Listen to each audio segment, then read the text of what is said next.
Senate Republicans blocked the bill last night that would suspend the debt ceiling and keep the government operating past this coming Thursday. So now the pressure is on, and the question is, which party will cave on their demands? Our D.C. correspondent, Bofta Yimam, is here with us this morning to explain. Good morning, Bofta.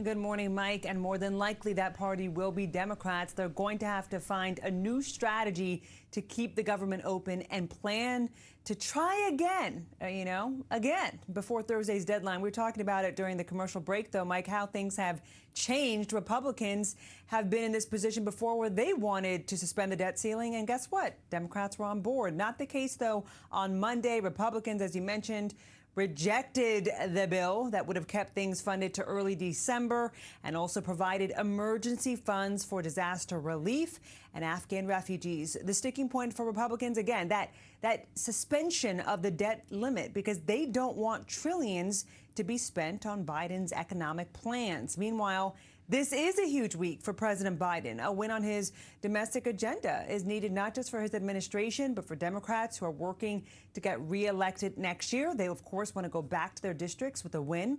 But Democrats may end up caving here on suspending the debt limit in order to keep the government open, to keep it going forward.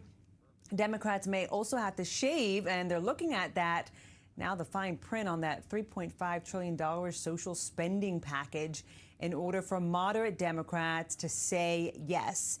After Monday's vote failed, Senate Majority Leader Chuck Schumer had these words for the GOP. Take a listen here. The Republican Party has now become the party of default, the party that says America doesn't pay its debts. Our country is staring down the barrel of two totally Republican-manufactured disasters, a government shutdown and a first-ever default on the national debt. The impacts of both would gravely harm every single American in this country. Republicans would let the country default for the first time in history. So I will certainly be voting no if the Democrats insist on combining the debt ceiling increase or suspension with the continuing operations of the government.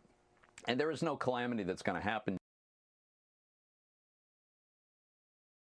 Now, Monday's vote was 48-50, falling short of the 60 needed. And again, Mike, as we were chatting about before we were live here, raising the debt ceiling, what it does is really pays for the debt from yesterday and the debt that was incurred, not literally yesterday, but during the previous administration, trillions of dollars of debt when Republicans had control of both the White House and Congress. And Democrats at that point in time did concede. This is largely a bipartisan issue typically, and they're now in a position where Democrats are looking, we conceded that, we said yes to raising it for the good of the country, because what will happen, Mike, and that's the big question here, what will happen to the average American? How will they feel this government shutdown, right, on a micro level? This could put us in an immediate recession.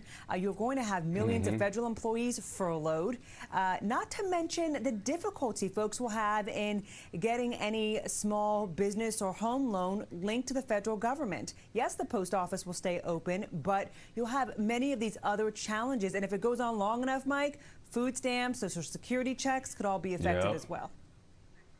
Yeah, federal workers, like you mentioned, Social Security, the military, a lot of these people will be affected. And this is something that Mitch McConnell just last week basically said that we needed to do. And as you mentioned, this is some spending not for the future, but paying off debt from the past, which the Republicans were part of manufacturing.